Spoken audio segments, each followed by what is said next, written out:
Hello friend, welcome back to your channel. आप सभी का स्वागत है आपके अपने channel AP Aman exam point में। प्रश्न आपको दिया है कि a sum was put a simple interest at a certain rate for 3 years.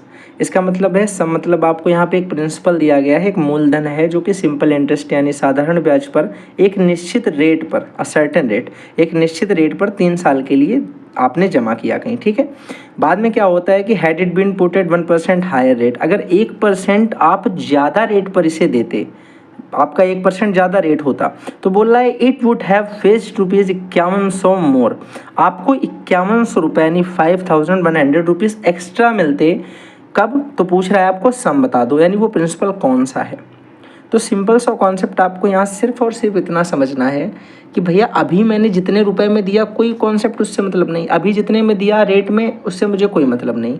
उसका कहने का मतलब सिर्फ ये था कि अगर ये 3 साल के लिए मैंने 1% एक्स्ट्रा रेट पे दिया होता, ध्यान से सुनो, 3 साल के लिए 1% एक्स्ट्रा रेट पे दिया होता तो कहने का मतलब ये था कि मुझे 3% एक्स्ट्रा मिलता कि ना मिलता। अगर मैंने 3 साल में 1% ज़्यादा पे दिया होता तो मुझे 3 साल में 3% ज़्यादा रुपया वापस मिलता, और वही 3% के लिए इसने बोला है कि तुम्हें 5100 रुपये ज़्यादा मिलता। तो कहने का मतलब ये हुआ कि ये जो 3% है ये कहीं ना कहीं इस 5100 के बराबर हो गया। 3% की वैल्यू आपको 5100 दे रखी है। आपसे पूछा है कि बताओ वो सम या प्रिंसिपल क्या है। जब भी हम कोई चीज़ अपनी जमा करते हैं बैंक में तो हमेशा 100% पे जमा करते हैं भैया, 100% होता है वो अपने आप में।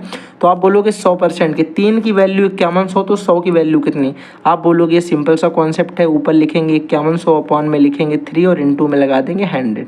सॉल्व कर लेंगे भैया, 3 से काटोगे तो 17 तियाँ 51 होता है, तो 17 20 तो यहाँ पे आप बोल दोगे कि वो अमाउंट जो था वो 1,70,000 रुपये था।